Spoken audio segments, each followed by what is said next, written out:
పథకాల వల్లే రేట్లు పెరిగిపోతున్నాయి అని కొంతమంది అంటున్నారు. అది ఎంతవరకు నిజం? అది కాదు, దానివల్ల కాదు. అది జనరల్గా పెరగడం కానీ అంటే ఈ పథకాలు ఇచ్చేసి భారం మొత్తం మళ్ళీ మన మీదే తిరిగి వేసేసి రేట్లన్నీ పెంచేస్తున్నారు అని అంటున్నారు. అసలు ఈ పథకాలు తీసేసి రేట్లు తగ్గిస్తే మంచిది అంటారా, లేకపోతే ఈ పథకాలు ఇలాగే కంటిన్యూ చేసి ఇలా అన్నీ పెరిగిపోవడం బెటర్ అంటారా? ఈ పెరిగిపోతే ఏది చేసినా మా జనాల మీద పడుతున్న భారం అంతా. చేయకపోయినా భారం పడుతుంది, చేసినా భారం పడుతుంది. అంతేకాకుండా అసలు అమరావతి రాజధాని అయిందండి, మనకు పర్మనెంట్ రాజధాని. మరి దాని డెవలప్మెంట్ ఏమన్నా ఎలా ఉందంటారు? అసలు మంచిదేనంటారా ఈ డెవలప్మెంట్? డెవలప్మెంట్ మంచిదే, మరి మంచిదే బట్టే కదా అన్నీ జరిగేది. బాగా ప్రయాణం అంతా జరిగేది, ఏదైనా డెవలప్మెంట్ చేయబట్టే కదా. ఫ్రీ బస్సులు వచ్చేసినాయి, మరి మీకు కిరాయిలో ఇబ్బంది ఏం లేదు. ర్యాపిడోలు అవి ఉన్నాయి కదా, తోలుకుంటున్నాం. అది ఫ్రీ బస్కి దానికి సంబంధం లేదు కదా.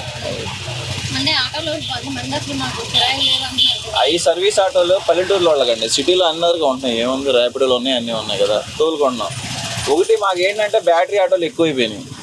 అది ఆ ర్యాపిడో బైక్లు ఉన్నాయి కదా, ఆ వైట్ ప్లేట్ బైక్లు, అవి కొంచెం ఆపేస్తే బాగుంటాయి. అది ప్రతి వాళ్ళు జాబ్ చేసుకుంటున్నారు, టైంపాస్గా ర్యాపిడో తోలుకుంటున్నారు, మాకు ఆదాయం తగ్గిపోతుంది. ఫ్రీ బస్ వల్ల ఎఫెక్ట్ ఏం లేదు. ప్రస్తుతం ప్రభుత్వం ఎలా ఉందండి? బాగానే ఉంది మేడం. ఇంకా ప్రభుత్వంలో ఇబ్బంది ఉంది, అన్ని బాగానే ఉన్నాయి, అందరూ బతుకుతున్నారు కదా. అది అది ఒంటరి మహిళ ఒకటి వేయలేదు, అవి కొన్ని రావాలి. వేస్తా అన్నారు కదా, అదే డబ్బులు ఉన్నారు కదా.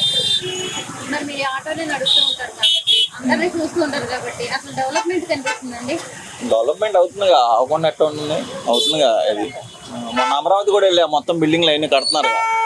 ఏదో కిరాయిలకి వెళ్తానే ఉంటాం, చూస్తూనే ఉంటాం. లాస్ట్ గవర్నమెంట్ కూడా అలాగే ఉంది, కానీ కొంచెం ఏంటంటే రోడ్ల పరంగా మైనస్ అయింది. రోడ్లు వేయలా. చంద్రబాబు నాయుడు గారు వచ్చిన తర్వాత మొత్తం రోడ్లన్నీ కంప్లీట్గా వేస్తారు, సిటీ వైడ్ మొత్తం. మొన్న బందర్ రోడ్డు కూడా వేయించారు, ఇప్పుడు మళ్ళీ వేపిస్తారు రోడ్లన్నీ. జగన్ గారు రోడ్లు కొంచెం కంప్లీట్ పట్టించుకోలేదు, కానీ చంద్రబాబు నాయుడు గారు బాగా పట్టించుకుంటారు. లా అండ్ ఆర్డర్ ఇష్యూ కానీ ఏదైనా. అది కొంచెం గంజాయి బ్యాచ్ కూడా తగ్గింది. అది ఇదివరకు రైల్వే స్టేషన్ ఎలా అంటే ప్యాసింజర్లు భయపడేవాళ్ళు, ఇప్పుడు లేదు. ఎనీ టైం పోలీస్ జీపు 2 నుంచి 4 వరకు వాళ్ళు బాగా పని చేస్తున్నారు. పోలీసు వాళ్ళు కూడా ఆటోలు వస్తే రికార్డ్స్ చెక్ చేయడం అని చేస్తున్నారు.